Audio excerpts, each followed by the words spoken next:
Hi guys, ఈ రోజు మనం ఒక కొరియన్ సినిమా చూద్దాం. ఈ సినిమా కామెడీగా, ఫీల్ గుడ్ గా, సస్పెన్స్ గా ఉంటుంది. స్టోరీ కూడా చాలా కొత్తగా అనిపిస్తుంది. ఈ సినిమా పేరు స్కాండల్ మేకర్స్. వన్ లైనర్ చెబితే ఇంట్రెస్ట్ పోతుంది కాబట్టి డైరెక్ట్ గా సినిమాలోకి వెళ్దాం. అంతకంటే ముందు వెల్కమ్ టు కళ్ళ ముందు కదిలే చిత్రాలు. సినిమా స్టార్టింగ్ లో హీరో మేలుకున్నాడు. కోట్ సూట్ వేసుకుని డ్యూటీకి వెళ్తున్నాడు. ఇతడు పర్ఫెక్షన్ కు మారుపేరు. ఇంటిని చాలా క్లీన్ గా పెట్టుకుంటాడు. ఇతడు ఎఫ్ఎం స్టేషన్ లో జాకీగా పనిచేస్తున్నాడు. అతని షోకు అమ్మాయిలు కాల్ చేసి వారి లైఫ్ లో జరిగిన విషయాలు షేర్ చేసుకుంటారు. ఇతడు ఒక అమ్మాయితో మాట్లాడుతుండగా తరచుగా ఫోన్ చేసే అమ్మాయి లైన్ లోకి వచ్చింది. అక్కడ ఉన్న వారంతా అలర్ట్ అయ్యారు. ఆ అమ్మాయి పేరును హీరోకు సైగల ద్వారా చెప్పారు. మాట్లాడుతున్న ఆ అమ్మాయితో త్వరగా ముగించి తరచుగా కాల్ చేసే అమ్మాయిని లైన్ లోకి తీసుకున్నాడు. చాలా పరిచయం ఉన్న అమ్మాయితో మాట్లాడినట్లు మాట్లాడుతున్నాడు. ఏంటమ్మా ఈ మధ్య కాల్ చేయట్లేదు? మీరు రాసిన లెటర్లు చదువుతుంటే వాటికే చాలా మంది ఫ్యాన్స్ అయిపోయారు. ఏదో వెహికల్ లో వెళ్తున్నట్లున్నారు. ఇంతకు ఎక్కడికి ప్రయాణం అని అడిగాడు. నేను ఇంతకు ముందే చెప్పాను కదండి, చిన్న వయసులో మా నాన్న దగ్గర ఉన్నదే లేదని. ఇప్పుడు మా నాన్న దగ్గరికే వెళ్తున్నా. కానీ చిన్న సందేహం, ఆయనను కలుద్దామా వద్దా అని అనిపిస్తోంది. ఇంతకీ మీరేమంటారు అని హీరోని అడిగితే, ఇందులో తప్పే ఉందమ్మా, మీ నాన్నను చూడ్డానికి మీరు వెళ్తున్నారు, సంతోషంగా వెళ్ళండి అని అంటుంటే, షూరా వెళ్ళొచ్చా అని ఆ అమ్మాయి కంటిన్యూగా అడుగుతోంది. మీరు వెళ్తేనే కదా మీ స్టోరీ మాకు వస్తుంది. ఈ షోను మీ నాన్న కూడా వింటూ ఉండొచ్చు, ఆయనకు ఏమైనా చెప్పాలా అని అడిగాడు. ఏం లేదండి, చిన్న విషయం. నా కొడుకు రాత్రిళ్ళు అటు ఇటు తిరుగుతాడు. అది చూసి ఆయన భయపడొద్దని మాత్రం చెప్పండి అందే. ఆ తర్వాత ఫోన్ కట్ చేయబోతుంటే, ఏమ్మా ఒక్క నిమిషం, మీ యొక్క లెటర్ లో మీకు సింగింగ్ అంటే చాలా ఇష్టమని రాశారు కదా, ఇంకొన్ని రోజుల్లో మా ఎఫ్ఎం స్టేషన్ లో సింగింగ్ కాంపిటీషన్ జరగబోతోంది. మీకు ఇష్టం ఉంటే అందులో మీరు కూడా పాల్గొనొచ్చు అని చెప్పి కట్ చేశాడు. ఆ తర్వాత ఈ ఎఫ్ఎం స్టేషన్ కు వచ్చిన ఒక రిపోర్టర్ ను హీరో కలిశాడు. ఈ రిపోర్టర్ ఉన్నాడే, అతనికి ఏదైనా వార్త దొరికిందంటే చాలు పండగ చేసుకుంటాడు. ఇప్పుడు ఒక యాక్టర్ యొక్క పర్సనల్ వీడియో దొరికితే దాన్ని వైరల్ చేశాడు. దాంతో అతని కెరియరే క్లోజ్ అయింది. అందువల్ల ఎవరైనా ఇతనితో చాలా జాగ్రత్తగా ఉంటారు.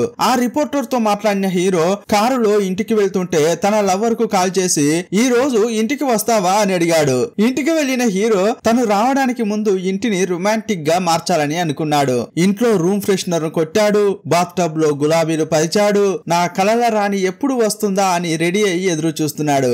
అదే టైంలో కాలింగ్ బెల్ మోగిన సౌండ్ వచ్చింది. ఆహా వచ్చిందిరా, ఇక ఈ రోజు పండగే అని సంతోషపడుతున్నాడు. వేగంగా వెళ్లి తలుపులు తెరిచాడు. స్టైల్ గా నిలబడ్డాడు.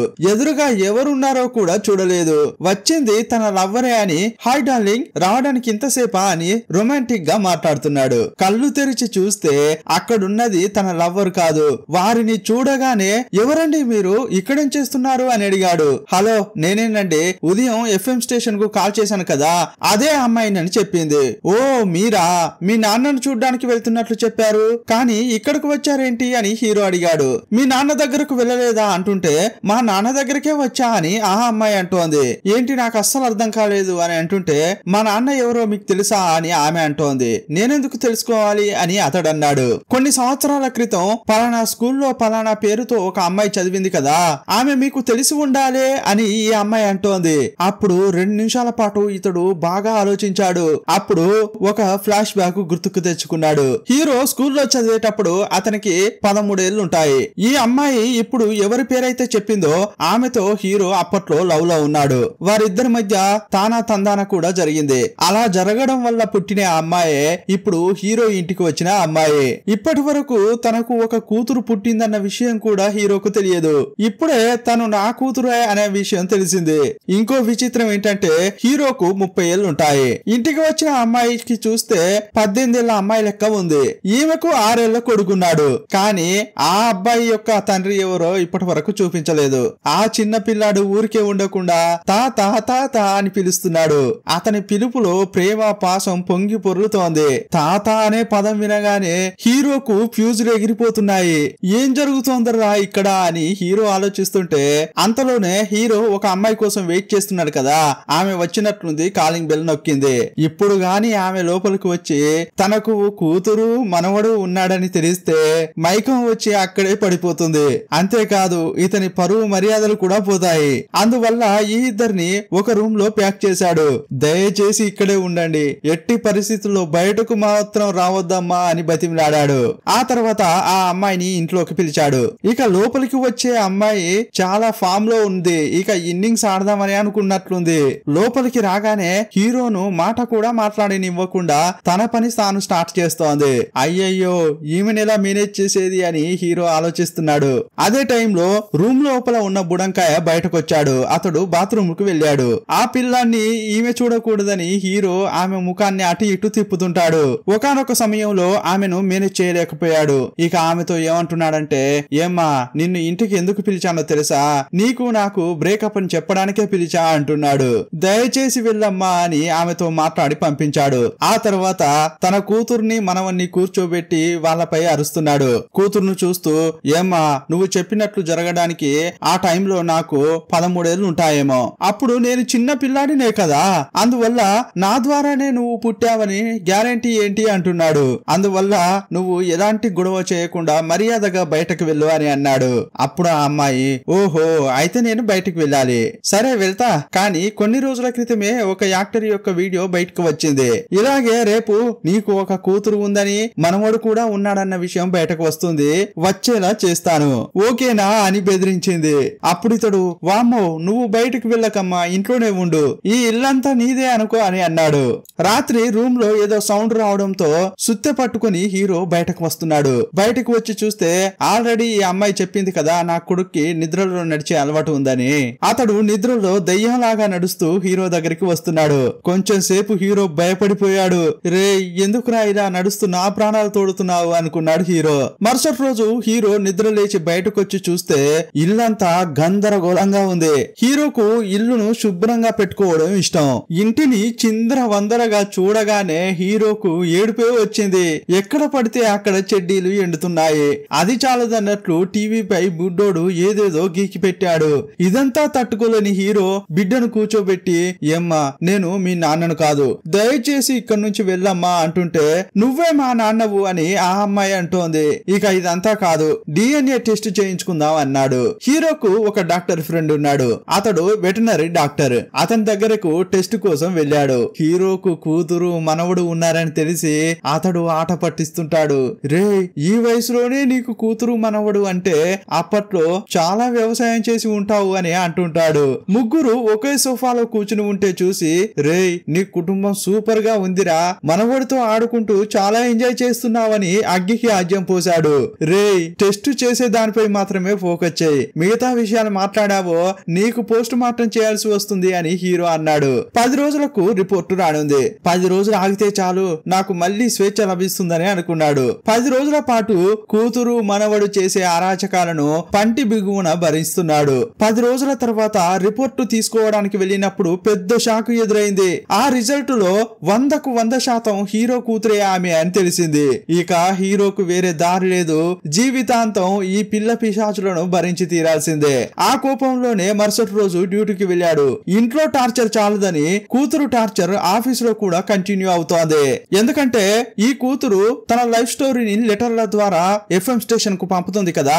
రీసెంట్ గా ఆమె నుంచి ఎలాంటి లెటర్స్ రాలేదు. ఆమె యొక్క స్టోరీకి చాలా మంది ఫ్యాన్స్ ఉన్నారు. ఆమె లెటర్స్ రాకపోవడం వల్ల వ్యూవర్షిప్ తగ్గింది.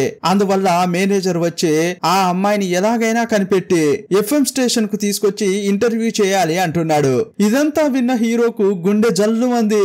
ఎందుకంటే ఆమెను తీసుకొచ్చి ఇంటర్వ్యూ చేస్తే నీ తండ్రి ఎవరు అని అడుగుతారు. ఆమె హీరో పేరు చెప్పాల్సి వస్తుంది. ఇది ఎట్టి పరిస్థితుల్లో జరగకూడదని ఆ అమ్మాయి నుంచి లెటర్స్ రావాలి, అంతే కదా, నేను చూసుకుంటా అని హీరో అంటున్నాడు. ఆ తర్వాత ఇంటికి వెళ్లి ఎప్పట్లాగే FM స్టేషన్ కు లెటర్స్ పంపించమని కూతురుకు చెప్పాడు. ఇంతకు ముందు వరకు తన లైఫ్ లో ఏం జరిగిందో ఆ కూతురు అదే రాసింది. కానీ ఇప్పుడు కూడా అలాగే రాస్తుంది కదా. కానీ ఆమె లెటర్ రాస్తుంటే, ఏం లెటర్ రాస్తున్నావు నువ్వు, పక్కకు జరుగు అని ఇతడు కూర్చున్నాడు. ఇలా రాస్తే ఆడియన్స్ ఇంప్రెస్ కారు, నేను రాస్తాను చూడు అని లెటర్ మొత్తంలో ఇతని గురించే గొప్పగా రాసుకుంటున్నాడు. యాక్చువల్ గా ఆ లెటర్ రాస్తున్నది కూతురు. కానీ అందులో ఏం రాస్తున్నాడంటే, నేను మా నాన్న ఇంటికి వెళ్ళాను, మా నాన్న నన్ను బాగా చూసుకుంటున్నారు, చాలా ప్రేమ కురిపిస్తున్నారు అని అతడు రాస్తుంటాడు. అతడు ఏదైతే చేస్తున్నాడో దానికి ఆపోజిట్ గా రాశాడు. ఆ లెటర్ తనకు తాను రాసుకుని FM స్టేషన్ కు పంపించి ఆ లెటర్ ను మళ్ళీ తానే చదువుతున్నాడు.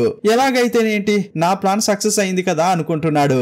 ఇప్పుడే ఒక సమస్య ఎదురైంది. ఎఫ్ఎం స్టేషన్ లో ఒక సింగింగ్ కాంపిటీషన్ జరగబోతుందని ఇంతకు ముందు హీరో చెప్పాడు కదా.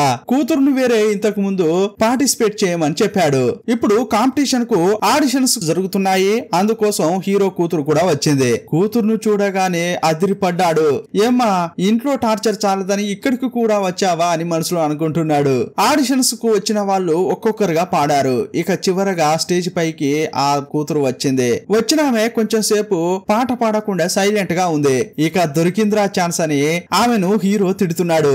ఈమెం పాడుతుందండి, ఈమెకు పాటలు రావు, ఏమీ రావు, షోను కంప్లీట్ చేయండి అంటుంటాడు. అప్పటి వరకు సైలెంట్ గా ఉన్న ఈ కూతురు సడన్ గా గిటార్ తీసుకుని వాయిస్తోంది. ఇక పాట పాడుతుంటే ఆమె గొంతుకు అందరూ మైమర్చిపోయి వింటున్నారు. ఆమె పాట విని ఎఫ్ఎం స్టేషన్ మొత్తం సైలెంట్ అయిపోయింది. ఆమె గాత్రం విని హీరోనే ఒక నిమిషం షాక్ అయ్యాడు. ఆహా, ఈమెలో ఇంత టాలెంటా, సూపర్ గా పాడిందే అనుకుంటున్నాడు. ఆమె పాడిన తర్వాత ఆడిషన్స్ అయిపోయాయి. ఆ ఆడిషన్స్ లో ఈమె సెలెక్ట్ అయింది. ఇక ఇంటికి వచ్చిన తర్వాత కూతురును చూస్తూ, ఏమ్మా, ఈ పాటలు పోటీలు మనకు వద్దు. ఒకవేళ నువ్వు గాని ఈ పోటీలో గెలిచావనుకో మీ నాన్న ఎవరు అని అడుగుతారు. అప్పుడు నా పేరు చెప్పాల్సి వస్తుంది. ఈ విషయం గాని బయటపడితే నాకు చాలా అవమానంగా ఉంటుంది. అందువల్ల నువ్వు ఈ పోటీలో పాల్గొనకు, వదిలేయి అంటుంటాడు. ఏంటి, పోటీలో పాల్గొనొద్దా? నేనెందుకు పాల్గొనొద్దు? చిన్నప్పటి నుంచి నేను అనుకున్నదేది జరగలేదు. ఇప్పుడే నాకు రాక రాక ఒక అవకాశం వచ్చింది. నేను తప్పకుండా పాల్గొంటా, పాడుతా అని ఆమె వెళ్ళిపోయింది. సరే సరే, ఈమెకు కూడా ఒక టాలెంట్ ఉంది, తన టాలెంట్ ను ప్రదర్శిస్తే మంచిదే కదా అని మనసులో అనుకున్నాడు. ఇక ఆ తర్వాత నువ్వు పాట పాడమ్మా అని చెప్పాడు. కానీ ఈమె పాట పాడడానికి వెళ్ళినప్పుడు చిన్న పిల్లాడు ఇంట్లో ఒంటరిగా ఉంటాడు కదా, అందువల్ల అతన్ని ఒక ప్లే స్కూల్లో చేర్చాలని హీరో అనుకున్నాడు. కానీ ఎక్కడికి వెళ్ళినా కూడా ఆ పిల్లాడు హీరోను చూస్తూ తాత తాత అని పిలుస్తున్నాడు. స్కూల్లో గాని ఇతన్ని చూస్తూ తాత అని పిలిచాడంటే ఇతని పరువే పోతుందని అనుకున్నాడు. అందువల్ల తనను అంకుల్ అని పిలవాలని చాలా స్ట్రిక్ట్ గా చెప్పాడు. ఇక స్కూల్ కు వెళ్లారు. ఈ బుడ్డోడు ఉన్నాడే, వాడు మామూలుడు కాదు. అక్కడ కాలు పెట్టాడో లేదో ఒక అమ్మాయిని తదేకంగా చూస్తున్నాడు. ఈ తాత అక్కడకు వచ్చి మనవడి తలపై 4 వడ్డిస్తాడంటే అతడు అంతకు మించి హెడ్ మాస్టర్ ను కళ్ళప్పగించి చూస్తుంటాడు. ఆహా, సూపర్ కుటుంబం రా అనిపిస్తుంటుంది. హెడ్ మాస్టర్ తో ఈ పిల్లాడు మా బంధువుల అబ్బాయి అని చెప్పాడు. క్లాస్ నుంచి బయటకు వచ్చిన హెడ్ మాస్టర్ పిల్లాన్ని స్కూల్లో చేర్పించారు కదా, ఇంకా మీరేం చేస్తున్నారు ఇక్కడ, బయలుదేరండి అని హీరోను పంపించింది. కంటిన్యూగా తల్లి కొడుకుతో హీరో టైం స్పెండ్ చేయడం వల్ల తనకే తెలియకుండా హీరో వారిని కూతురు మనవడుగా ఫీల్ అయ్యాడు. తన కుటుంబమే అన్నట్లు కలిసి జీవిస్తున్నాడు. ఒక రోజు మనవన్ని చూద్దామని హీరో స్కూల్ కు వెళ్ళినప్పుడు హీరోను పక్కకు పిలిచిన హెడ్ మాస్టర్, మీరు ఒక పిల్లాన్ని స్కూల్లో చేర్పించారు కదా, అందరితో ఆడుకోవాలని వాడికి కూడా ఉంది. కానీ వాడు వేసుకునే డ్రెస్ చీప్ గా ఉండడం వల్ల మిగతా పిల్లలు వాడితో కలవట్లేదు. ఒక్కసారి అదేంటో చూడండి అని హెడ్ మాస్టర్ చెప్పింది. వెంటనే క్లాస్ రూమ్ కు వెళ్ళాడు. అక్కడ పిల్లలంతా ఆడుకుంటుంటే ఈ బుడ్డోడు ఒక పక్కన ఒంటరిగా కూర్చుని ఉన్నాడు. ఇదంతా చూడగానే హీరో గుండె తరుక్కుపోయింది. చ, ఇన్నాళ్ళు నాతోనే ఉన్న పిల్లాడు గురించి ఆలోచించలేదే అని గిల్టీగా ఫీల్ అయ్యాడు. ఈ తాతకు ప్రేమ పొంగుకొచ్చింది. వెంటనే మనవన్ని తీసుకుని షాపింగ్ మాల్ కు వెళ్ళాడు. కూతురికి మనవడికి ఆ షాప్ లో ఉన్న ఖరీదైన దుస్తులను కొనిచ్చాడు. ఇక మరుసటి రోజు నుంచి తల్లి కొడుకులు ఎక్కడికి వెళ్ళినా రిచ్ గా డ్రెస్ చేసుకుని అదరగొడుతున్నారు. ఒకవైపు బుడ్డోడు కోటు సూట్ తో స్కూల్ కు వచ్చాడు. ఇంకోవైపు కూతురు బాగా డ్రెస్ చేసుకుని స్టేజీ పై పాటలు పాడుతోంది. తన కూతురును చూసి తనకే తెలియకుండా హీరో లోలోన సంతోషపడుతున్నాడు. పాటలు పాడిన తర్వాత కూతురు ఎఫ్ఎం స్టేషన్ నుంచి బయటకు వచ్చింది. అప్పుడు ఒక ఫోటోగ్రాఫర్ వచ్చి ఆమెతో మాట్లాడుతున్నాడు. ఆల్రెడీ ఈమె తెలిసినట్లే మాట్లాడుతున్నాడు. హలో, నిన్ను చూసి 6 ఏళ్ళు అవుతోంది. నువ్వు ఎఫ్ఎం స్టేషన్ లో ఇప్పుడు పాటలు పాడుతున్నావు కదా, మీ యొక్క లైవ్ వీడియోను నేను యూట్యూబ్ లో చూశాను. ఆ వీడియో చూసిన తర్వాతే నువ్వు ఇక్కడ ఉన్నావని నాకు తెలిసింది అంటున్నాడు. అప్పుడు ఆమె కూడా అతన్ని తదేకంగా చూస్తోంది. ఆ రోజు రాత్రి వీళ్ళిద్దరు కలిసి డిన్నర్ కు వెళ్లారు. ఏంటి సడన్ గా పాటలు పాడుతున్నావు? ఇంతకు ముందు నువ్వు నేను కలుసుకున్నప్పుడు నేను పాటలు పాడతా అని చెప్పనే లేదే అంటున్నాడు. ఇదంతా నీకోసమే. ఇలా నేను పాటలు పాడితే ఇది బయటకు తెలుస్తుంది. ఇది ఎలాగైనా చూసి నువ్వు నన్ను మీట్ అవుతావు కదా, అందుకోసమే ఇదంతా చేశా అని ఆమె చెప్పింది. ఇక వీరిద్దరి మధ్య మళ్ళీ ప్రేమాయణం సాగుతోంది. ఇంకోవైపు హెడ్ మాస్టర్ కు సైట్ కొట్టాలని చిన్న పిల్లాడిని తీసుకుని హీరో వెళ్ళాడు. అప్పుడు హీరోను పక్కకు పిలిచిన ఆమె, ఏమండి, ఈ పిల్లాడికి ఇంత టాలెంట్ ఉంది, ఎందుకండి ముందే నాకు చెప్పలేదు అని ఆమె అంటోంది. అప్పుడు హీరోకు ఏమీ అర్థం కావట్లేదు. వాడికి టాలెంటా, అలా ఉండడానికి ఛాన్సే లేదే అని అనుకుంటున్నాడు. అప్పుడు బుడ్డోడిని పిలిచిన హెడ్ మాస్టర్, ఇటు రారా, వెళ్ళి నీ టాలెంట్ చూపించు అని అందే. అప్పుడు అతడు పియానో ముందుకు వెళ్లి కూర్చున్నాడు. ఆ పియానో వాయించడం వీడికేం తెలుసులే అని హీరో అనుకుంటున్నాడు. అప్పుడు దాన్ని సూపర్ గా వాయిస్తున్నాడు, చేతులు అటు ఇటు తిప్పుతున్నాడు. అప్పుడు వినిపించే సంగీతం చాలా శ్రావ్యంగా ఉంది. ఆ మ్యూజిక్ విని హీరో అక్కడే అలాగే చూస్తుండిపోయాడు. ఆ మ్యూజిక్ విన్న తర్వాత స్కూల్లో ఉన్న వారంతా ఇక్కడికి వచ్చారు. ఆ లెవెల్లో ఆ బుడ్డోడు అదరగొట్టాడు. ఏంట్రా, నా బ్లడ్ లో ఇంత టాలెంట్ ఉందా అని హీరోకే సందేహం కలుగుతోంది. ఎందుకంటే ఇతని కూతురేమో బాగా పాటలు పాడుతోంది, ఇక మనవడేమో సూపర్ గా సంగీతం వాయిస్తున్నాడు. ఇదంతా హీరో చాలా సంతోషంగా చూస్తున్నాడు. పియానో వాయించిన తర్వాత పిల్లాన్ని చూస్తూ అంతా చప్పట్లు కొడుతున్నారు. హీరో కూడా అతన్ని చాలా పొగిడాడు. ఆ తర్వాత ఇంటికి తీసుకెళ్లి అతనికి ఒక విషయం చెప్తున్నాడు. ఇదిగో చూడరా, నీ కోసం మీ అమ్మ కోసం నేను చాలా చేస్తున్నాను. నా కోసం ఒకే ఒక హెల్ప్ చేస్తావా? మీ స్కూల్ హెడ్ మాస్టర్ అంటే నాకు చాలా చాలా ఇష్టం. ఆమె ఏమేం చేస్తుంది, ఎవరెవరితో మాట్లాడుతుంటుంది, ఆమెకు ఏమి ఇష్టం, ఇవన్నీ కనుక్కుని నాకు చెప్తావా అని అన్నాడు. అతడు కూడా స్కూల్ కు వెళ్ళాక ఆమె ఎవరెవరితో మాట్లాడుతోంది, ఏమేం చేస్తుంటుంది, తనకి ఏమి ఇష్టం అని తెలుసుకుని వచ్చి తాతకు చెబుతుంటాడు. ఈ బుడ్డోడు హెడ్ మాస్టర్ కు ఇంకా క్లోజ్ కావాలని ఆమె దగ్గరికే పియానో క్లాస్ లకు పంపించాడు. ఒక రోజు మనవన్ని పికప్ చేసుకోవడానికి హెడ్ మాస్టర్ ఇంటికి వెళ్ళాడు. అప్పుడు పిల్లాడు టైర్డ్ గా ఉన్నాడు. మా అమ్మతోనే ఉంటానని మారం చేస్తున్నాడు అని హెడ్ మాస్టర్ చెప్పింది. అప్పుడు హీరోకు ఏమీ అర్థం కాక చేతులు పిసుక్కుంటున్నాడు. నిజంగా టైర్డ్ గా ఉన్నావా అని మనవన్ని అడుగుతుంటే, అయ్యో తాత, ఇదంతా నీకోసమేనయ్యా, నీకోసం ఇంత చేస్తుంటే నీ బుర్రకు ఎక్కడం లేదా అని సిగ్నల్ ఇచ్చాడు. సందు దొరికింది కదా, హెడ్ మాస్టర్ ను బయటకు తీసుకెళ్ళు అని చెప్పకనే చెప్పాడు. అప్పుడు హీరోకు బల్బు వెలిగింది. సరేనండి, కాసేపు పిల్లాన్ని ఇంట్లో పడుకోబెట్టండి, అప్పటి వరకు మనం డిన్నర్ కు వెళ్దామా అని చెప్పాడు. ఇక ఇద్దరు డిన్నర్ కు వెళ్లారు. బుడ్డోడు ఆల్రెడీ ఆమెకు ఏమిష్టమో చెప్పాడు. అందువల్ల హీరో అవే ఆర్డర్ చేశాడు. ఆమెకు నచ్చిన ఫుడ్ తనకు నచ్చుతుందన్నట్లు సీనేస్తుంటాడు. కానీ ఆ హెడ్ మాస్టర్ కిలాడీలకే కిలాడి. బుడ్డోడే అన్ని విషయాలు లీక్ చేశాడని తెలుసుకుంది. ఆ విషయం హీరోకు చెప్పి, మీకు ఏమైనా తెలుసుకోవాలంటే డైరెక్ట్ గా నన్నే అడగవచ్చు కదా, ఎందుకు చిన్న పిల్లాడితో అడిగిస్తున్నారు అని అంది.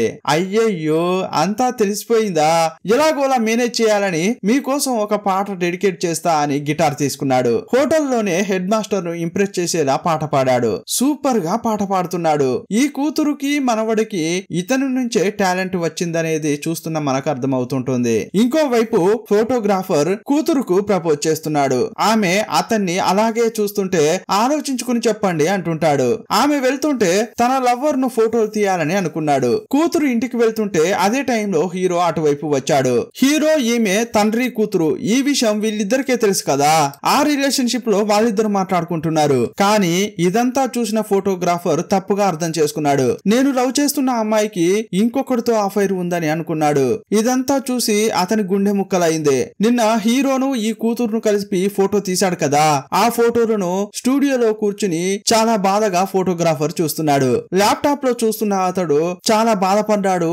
ఇక క్లోజ్ చేయకుండానే వెళ్ళాడు. అదే టైంలో ఒక కపుల్ ఫోటోలు తీసుకుంటున్నారు. వాళ్ళను చూడ్డానికి వెళ్ళాడు. ఇంతకీ స్టూడియోలో ఫోటోలు తీసుకుంటున్న కపుల్ వేరెవరో కాదు, సినిమా స్టార్టింగ్ లో రిపోర్టర్ ను చూసామే, అతడే ఫోటోలు తీయించుకుంటున్నాడు. ఎక్కడ ఏ వార్త దొరుకుతుందా అని ఎదురు చూస్తుంటాడు. ఇప్పుడు ఈ ఫోటోను చూశాడు. ఆహా, దొరికాడురా అనుకున్నాడు. ఆ రోజు రాత్రే ఫోటోగ్రాఫర్ కూతురుని మీట్ అయ్యి, ఆ రోజు తను తీశాడు కదా ఫోటోలు, వాటిని చూపించి హీరోకు నీకు సంబంధం ఏంటని అడిగాడు. కానీ ఈమె హీరో తన తండ్రి అని చెప్పలేదు కదా, ఎందుకంటే హీరో ఎవరికీ చెప్పొద్దని అన్నాడు, తనకు అవమానంగా ఉంటుందని అన్నాడు. అందువల్ల ఆమె నిజం చెప్పలేక నీకు అన్ని విషయాలు తర్వాత చెప్తా అని ఫోటోగ్రాఫర్ తో అంది. కానీ ఆమె మాటలను అతడు వినట్లేదు. నాకంటే నీకు వాడే ఎక్కువయ్యాడా, వారి గురించి కూడా నువ్వు చెప్పట్లేదు, సరేనే నాకే ద్రోహం చేశావు కదా, ఈ ఫోటోలన్నీ నేను రిపోర్టర్ కి ఇస్తా అని అంటున్నాడు. అప్పుడు కోపం వచ్చిన ఆ కూతురు కెమెరాను పగలగొట్టింది. మెమరీ కార్డ్ మాత్రం తీసుకుని వెళ్లిపోతోంది. మరుసటి రోజు హీరో ఆఫీస్ కు వెళ్ళగానే అతని మేనేజర్ పిలిచి వాయిస్తున్నాడు. నీకు కాంపిటీషన్ లో పాల్గొంటున్న అమ్మాయికి ఏదో ఎఫ్ఐఆర్ ఉన్నట్లు ఆ రిపోర్టర్ నాకు చెబుతున్నాడు. ఇంతకీ మీ మధ్య ఏం జరుగుతోంది? మన ఎఫ్ఎం స్టేషన్ కంటూ ఒక పరువు గౌరవం ఉంది. ఇకపై ఆ అమ్మాయి ఇక్కడ పాట పాడకూడదు. నువ్వే ఆమెను పాట పాడిస్తున్నావని అంతా మాట్లాడుకుంటారు. ఇకపై ఆమె కాంపిటీషన్ కి రాకూడదని మేనేజర్ చెప్పాడు. ఇప్పుడు ఇంటికి వెళ్లిన హీరో తన కూతురు రూమ్ బయటే ఉండి మేనేజర్ చెప్పినట్లు చెప్పట్లేదు. ఏమంటున్నాడంటే, ఇదిగో చూడమ్మా, నువ్వు కాంపిటీషన్ లో గెలిచావనుకో మీ నాన్న ఎవరు అని అడుగుతారు. అప్పుడు నువ్వు నా పేరు చెప్పాల్సి వస్తుంది. అలాగాని చెప్పావంటే నాకు ఎంత పెద్ద అవమానం, అందువల్ల నువ్వు కాంపిటీషన్ లో పాడకూడదు అంటున్నాడు. అప్పుడు రూమ్ లో కూర్చుని ఉన్న ఆ కూతురు ఫోటోగ్రాఫర్ నుంచి తీసుకొచ్చిన మెమరీని చేతుల్లో పట్టుకుని మా నాన్నే నన్ను అర్థం చేసుకోలేకపోయాడే అనుకుంటోంది. ఎందుకంటే తను లవ్ చేసే అబ్బాయితో గొడవ పడి మెమరీ కార్డ్ తీసుకుని వచ్చింది. కానీ అదంతా అర్థం చేసుకోని హీరో తనకు మాత్రం అవమానం జరగకూడదని ఈమెతో ఇలా అంటున్నాడు. అందువల్ల మా నాన్న అర్థం చేసుకోలేదని వెక్కి వెక్కి ఏడ్చింది. మరుసటి రోజు ఈ కూతురు బయటకు పోయి ఇంటికి వచ్చేటప్పుడు ఫోటోగ్రాఫర్ ఫుల్ గా తాగి వచ్చి అపార్ట్మెంట్ దగ్గర నిలబడ్డాడు. హీరోయిన్ చూస్తూ, ఇంతకు ముందు నువ్వు హీరో ఎలా ఉన్నా నాకు పర్వాలేదు, నేను నీకు జీవితం ఇవ్వాలని నిర్ణయించుకున్నా. నువ్వు అతన్ని వదిలేసి నా దగ్గరికి రా. ఒకవేళ అతడు గాని గొడవ చేశాడనుకో వాడికి సరైన బుద్ధి చెప్తా అని కూతురుతో మాట్లాడుతున్నాడు. అప్పుడు అక్కడికి వచ్చిన హీరో వీరు మాట్లాడుకునేది విన్నాడు. ఏమీ మాట్లాడకుండా సైలెంట్ గా ఇంట్లోకి వెళ్ళాడు. కూతురు లోపలికి వస్తుంటే చాలా కోపంగా ఉన్న హీరో, ఏమే చిన్న వయసులో నేను మీ అమ్మ జీవితాన్ని నాశనం చేశానని ఇప్పుడు నువ్వు నా జీవితాన్ని నాశనం చేయడానికి వచ్చావా? నీకేం కావాలి? నా దగ్గర ఉన్న డబ్బే కదా, ఎంత డబ్బు కావాలో చెప్పు ఇస్తా, కానీ దయచేసి ఇక్కడి నుంచి వెళ్ళు అని అసలు జరుగుతున్నది ఏంటో తెలుసుకోకుండా అరుస్తుంటాడు. అప్పుడు ఆమె, ఏంటి డాడీ, నీ డబ్బు కోసమో లేక నీ జీవితాన్ని నాశనం చేయడం కోసమో ఇక్కడికి వచ్చానని అనుకుంటున్నావా? చిన్న వయసులోంచి నాన్న అంటే తెలియదు, నాన్న ప్రేమ అంటే నాకు తెలియదు. నా చుట్టూ ఉన్న పిల్లలకు వాళ్ళ నాన్న యొక్క ప్రేమ లభించేది, కానీ నాకు ఆ ప్రేమ అంటే ఎలా ఉంటుందో కూడా తెలియదు. అందుకోసమే నేను నిన్ను వెతుక్కుంటూ వచ్చాను. నిన్ను కనమని నేనా చెప్పాను, ఇప్పుడు నన్ను వెళ్ళిపో అంటే నేనెక్కడికి వెళ్ళేది అంటోంది. ఏం చెయ్యనే, నాకే తెలియకుండా నిన్ను కన్నాను. నిన్ను చూస్తేనే నాకు చాలా జుగుప్సాకరంగా ఉంది అని ఇష్టం ఉన్నట్లు అరిచాడు. ఈ మాటలు వినగానే ఆమెకు చాలా కోపం వచ్చింది. ఇకపై నువ్వు అవసరమే లేదు, బయటకు వెళ్తున్నా అని బయలుదేరుతోంది. నువ్వేం భయపడకు, నీ గురించి నేను బయట ఎక్కడా చెప్పను అంది. పిల్లాడుని తీసుకుని కూతురు వెళ్లిపోయింది. వాళ్ళు వెళ్లిపోయిన తర్వాతే హీరోకు తెలుస్తోంది వాళ్ళు తన జీవితంలో ఎంత ముఖ్యమైన వాళ్ళు అని. వాళ్ళిద్దరు ఉన్నప్పుడు ఇల్లు సంతోషంగా ఉండేది, కానీ ఇప్పుడు ఇల్లంతా సైలెంట్ గా అయిపోయింది. వాళ్ళు ఎక్కడికి వెళ్లారో కూడా తెలియట్లేదు. అయ్యయ్యో, తప్పు చేశానా అని హీరో అనుకుంటున్నాడు. ఇంకోవైపు ఇంట్లోంచి వెళ్లిపోయిన ఈ కూతురు ఒక హోటల్లో వెయిటర్ గా జాయిన్ అయింది. హోటల్లోనే కొడుకును ఒక మూలన కూర్చోబెట్టి తను పనిచేస్తోంది. పనంతా అయిపోయినాక అక్కడ కూర్చుని డిన్నర్ చేస్తుంటే FM లో హీరో యొక్క షో వస్తోంది. ఆ షోలో ఈ కూతురు లెటర్ రాసినట్టు హీరోనే ఒక లెటర్ రాసి చదువుతున్నాడు. అందులో ఏమున్నదంటే, నాకు మా నాన్నకు చిన్న వాగ్వాదం జరిగింది.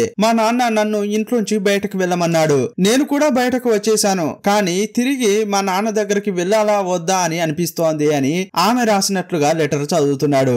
లెటర్ చదివిన తర్వాత హీరో ఏం చెప్తున్నాడంటే, ఇదిగో చూడమ్మా, కోపం అనేది అందరికీ వస్తుంది. ఆ కోపంలో మీ నాన్న ఏదో తెలియకుండా అలా అని ఉంటాడు. అందుకోసం నువ్వు ఇంటి నుంచి బయటకు వెళ్ళడం చాలా తప్పు. మీకోసం మీ నాన్న ఎక్కడెక్కడ వెతికాడో తిరిగి నువ్వు మీ నాన్న దగ్గరికే వెళ్ళు. మీ నాన్న కూడా అదే కోరుకుంటాడు అని హీరో తన మనసులో ఏదైతే అనుకుంటున్నాడో అదే చెబుతున్నాడు. ఇదంతా కూతురుకు అర్థమైపోయింది. అందువల్ల FM స్టేషన్ కు కాల్ చేసింది. హీరో ఫోన్ రిసీవ్ చేసుకుని మాట్లాడుతున్నాడు. ఇదిగో చూడండి, మీరు చెప్పిన సజెషన్ బాగానే ఉంది, కానీ మా నాన్నకు నేనంటే ఇష్టం లేదు కదా. నన్ను చూస్తేనే అతని జీవితాన్ని నాశనం చేయడానికి వచ్చిన దానిలా ఫీల్ అవుతున్నాడు. ఇకపై నేను మా నాన్న దగ్గరకు వెళ్ళను అని ఆమె స్ట్రిక్ట్ గా చెప్పింది. సరేనమ్మా, నువ్వు మీ నాన్న దగ్గరికి వెళ్ళనవసరం లేదు, కానీ చిన్న వయసు నుంచి నీకంటూ ఒక కళ ఉంది కదా, పాటల పోటీలో పాల్గొని నువ్వు కూడా ఒక సింగర్ కావాలని అనుకున్నావు. అదైనా చెయ్యమ్మా, కాంపిటీషన్ కు రండి అని పిలిచాడు. సీన్ కట్ చేస్తే కాంపిటీషన్ జరిగే రోజు వచ్చింది. ఆ కూతురు పాటలు పాడడానికి వస్తుందా లేదా అని అంతా ఎదురు చూస్తుంటారు. కరెక్ట్ టైం కి కూతురు తన కొడుకుని తీసుకుని హీరో ముందుకు వచ్చి నిలబడింది. ఒకరినొకరు చూసుకుంటున్నారు. అప్పుడు మనవన్ని దగ్గరకు తీసుకున్న హీరో, మన గొడవలను తర్వాత చూసుకుందాం, మొదట నువ్వు వెళ్లి రిహార్సల్ చెయ్యి అని చెప్పాడు. కాంపిటీషన్ లో ఎవరెవరైతే పాల్గొనబోతున్నారో వాళ్ళు జడ్జిల ముందు ఇప్పుడు రిహార్సల్ చేస్తున్నారు. ఇప్పుడు జడ్జిల ముందు ఆమె బాగా పాడింది. రిహార్సల్ కంప్లీట్ అయిపోయింది. ఇక కాంపిటీషన్ కు సిద్ధం కావాలి. తన కొడుకును ఒక చైర్ లో కూర్చోబెట్టిన తల్లి, నువ్వు ఇక్కడే ఉండరా, నేను ఇప్పుడే వస్తానని వెళ్ళింది. రూమ్ లోకి వెళ్లి రెడీ అవుతోంది. అప్పుడు ఒంటరిగా ఉన్న అబ్బాయి దగ్గరికి వేరే ఎవడో వచ్చాడు. పిల్లాడి పక్కన కూర్చుంది ఎవరో చూపించలేదు. కొంచెం సేపట్లోనే రెడీ అయ్యి కూతురు బయటకు వచ్చింది. అక్కడ కూర్చుని ఉండాల్సిన బాబు కనిపించలేదు. తన కొడుకు కనిపించలేదని మొత్తం వెతికి చూస్తోంది. ఎక్కడ చూసినా ఆ పిల్లాడు కనిపించలేదు. చాలా చోట్ల వెతికిన తర్వాత తనకు తెలిసింది హీరో ఒక్కడే కదా, అందువల్ల నేరుగా హీరో దగ్గరికి వెళ్తోంది. ఆ టైంలో కాంపిటీషన్ కోసం స్టేడియంలో అంతా ఉన్నారు. యాంకరింగ్ చేయడానికి హీరో వేరే రెడీ అవుతున్నాడు. అదే టైంలో స్టేజీ పై ఉన్న హీరో దగ్గరికి వెళ్లిన కూతురు నాన్న బుడ్డోడు కనిపించట్లేదు, వాణ్ణి వెతుకుదాం రా నాన్న అని పిలుస్తోంది. తనకే తెలియకుండా హీరోను చూస్తూ నాన్న అంది. ఇదంతా కూడా అక్కడ కూర్చుని ఉన్న వాళ్ళు చూశారు. ఆ ప్రేక్షకుల్లోనే రిపోర్టర్ కూడా ఉన్నాడు. ఇదంతా విన్న తర్వాత అతడు నవ్వుతున్నాడు. అప్పుడు షో చెడిపోయేలా ఉందని చెప్పి బౌన్సర్స్ వచ్చి ఆ అమ్మాయిని తీసుకెళ్తున్నారు. మొదట నిజం చెప్పడానికి అతడు తటపటాయించాడు. కానీ తన కళ్ళ ముందే తన కూతురును ఇద్దరు బౌన్సర్స్ లాక్కెళ్తుంటే తట్టుకోలేకపోయాడు. అంతేకాదు సొంత మనవడు కనిపించకుండా పోయాడు. ఇకపై నేను సైలెంట్ గా ఉంటే నేను మనిషినేనా అనుకున్నాడు. అప్పుడు స్టేజ్ లో ఏం చెప్తున్నాడంటే ఒక 6 ఏళ్ల పిల్లాడు కనిపించకుండా పోయాడు. వాడు చూడ్డానికి ఇలా ఉంటాడు, ఇలాంటి డ్రెస్ వేసుకున్నాడు అని చెప్పాడు. ఆ తర్వాత బౌన్సర్స్ చూస్తూ రేయ్ మీరు ఎవరి కూతురును లాక్కెళ్తున్నారో తెలుసా అలా అనుకుంటూనే వేగంగా వెళ్లి ఇద్దరు బౌన్సర్లను కొట్టాడు. కూతురుని తీసుకుని స్టేషన్ కు వెళ్లి చిన్న పిల్లాడు కనిపించట్లేదని కంప్లైంట్ చేశాడు. అదే టైంలో ప్రిన్సిపల్ అక్కడికి వచ్చింది. అసలు ఏం జరిగింది అని హీరోను ఆమె అడుగుతుంటే అప్పుడే అక్కడికి ఫోటోగ్రాఫర్ కూడా వచ్చాడు. హెడ్ మాస్టర్ తో హీరో మాట్లాడుతుంటే అతడు వచ్చి హీరో గల్లా పట్టుకుని రేయ్ నేను ప్రేమించిన అమ్మాయిని నువ్వు వశం చేసుకుని ఒక బిడ్డను కన్నావు, ఇప్పుడు వేరే ఆ బిడ్డను పోగొట్టుకుని ఇక్కడకు వచ్చి నిలబడ్డావా, నిన్ను ప్రాణాలతో వదలను రా అని తిడుతున్నాడు. అప్పుడు బాగా ఏడుస్తున్న ఆ కూతురు రేయ్ కనిపించకుండా పోయింది నీ కొడుకురా, 6 ఏళ్ల క్రితం నువ్వు నేను క్లోజ్ గా ఉన్నాం కదా, అప్పుడు పుట్టిన వాడేరా ఆ బిడ్డ అని చెప్పింది. అప్పుడు హీరోకు పిచ్చ కోపం వచ్చి ఆ ఫోటోగ్రాఫర్ యొక్క గల్లా పట్టుకుని రేయ్ నా కూతుర్ని మోసం చేశావు, దానికి ఒక బిడ్డను కూడా ఇచ్చావు, అది చాలదన్నట్లు నా దగ్గరికి వచ్చి నా గల్లా పట్టుకుంటావా అని హీరో కొడుతున్నాడు. ఇక్కడ జరిగేదంతా ఆ రిపోర్టర్ సీక్రెట్ గా వీడియో తీస్తున్నాడు. ఇలా గొడవ జరుగుతున్న క్రమంలోనే ఎలాగోలా చేసి చిన్న పిల్లాడిని కనిపెట్టారు. అతడు ఎక్కడికి పోలేదు, వీడియో తీస్తున్నాడు ఆ రిపోర్టర్. హీరోకు సంబంధించిన నిజాలు బయటకు రావాలని ఆ పిల్లాడిని అతడే దాచాడు. నిజం బయటకు రప్పించాలని అనుకున్నాడు. అతడు అనుకున్నట్లుగానే నిజం బయటపడింది. ఇప్పుడు స్టేడియంలోనే ఆ పిల్లాడు ఉన్నాడు. హీరో అతని కూతురు స్టేడియం కు వచ్చి ఆ పిల్లాడిని హగ్ చేసుకున్నారు. ఇప్పుడు హీరోకు సంబంధించిన వాస్తవాలు బయటపడ్డాయి కదా, అందువల్ల నేనే మొత్తం చెప్తానని ప్రెస్ మీట్ పెట్టాడు. హీరో మాట్లాడుతుంటే అదంతా చూసిన రిపోర్టర్ ఒక విషయం బయటకు తెచ్చా అని వెళ్లిపోతున్నాడు. అదే టైంలో ఇంతకు ముందు ఇతడు రాసిన వార్త వల్ల ఒక యాక్టర్ కెరియర్ నాశనమైంది కదా, అతడు వచ్చి ఈ రిపోర్టర్ ను కొడుతున్నాడు. అప్పుడు హీరో చెప్పే వార్తను కవర్ చేస్తున్న రిపోర్టర్లంతా దాడి జరుగుతున్న చోటుకు వెళ్లారు. హీరోను ఒక్కరు కూడా పట్టించుకోలేదు. హీరో చెప్పేదానికంటే ఫైటింగ్ వార్త ముఖ్యం కావడంతో అటువైపు వెళ్లారు. అప్పుడు హీరోకు ఏమర్థమైందంటే మన గురించి ఎవరో ఏదో అనుకుంటారని మనలో మనమే అనుకుంటే చివరకు సంతోషంగా ఉండలేం. ఇక్కడ ఎవరి బిజీలో వారు ఉన్నారు, ఎవరిని ఎవరు పట్టించుకోరని అనుకున్నాడు. మరుసటి రోజు హెడ్ మాస్టర్ ను పిలిచాడు. కానీ ఆమెకు నిజం ఎలా చెప్పాలో అర్థం కావట్లేదు. అప్పుడు ఆమె ఏమంటుందంటే నేను నిన్ను పెళ్లి చేసుకుంటే అమ్మమ్మనవుతానా అని నసుకుతోంది. ఇండైరెక్ట్ గా హీరోకు ప్రపోజ్ చేసింది. ఇక వీరిద్దరూ కలిసిపోయారు. ఫ్యామిలీతో కలిసి ఆ ఇంట్లో అంతా హాయిగా ఉంటున్నారు. కొంచెం కోపంలో ఉన్న ఫోటోగ్రాఫర్ ఆ తర్వాత కూతురుతో మింగిల్ కానున్నట్లు చూపించారు. స్కూల్లో ఫంక్షన్ జరుగుతుంటే హీరో ఫ్యామిలీ అక్కడకు వెళ్ళింది. హీరో గిటార్ వాయిస్తుంటే కూతురు పాట పాడుతుంటే మనవడు పియానో ఇరగదీస్తుంటే అంతా సంతోషంగా ఉన్నారని చూపిస్తూ సినిమాను ముగించారు. ఈ సినిమా ఎలా ఉందో మీ అభిప్రాయాన్ని కామెంట్ బాక్స్ లో రాయండి. మా ఎక్స్ప్లెనేషన్ నచ్చితే తప్పకుండా వీడియోను లైక్ చేయండి, ఛానల్ ను సబ్స్క్రైబ్ చేసుకోండి. మరో వీడియోలో మళ్ళీ కలుసుకుందాం. అప్పటి వరకు బాయ్ బాయ్.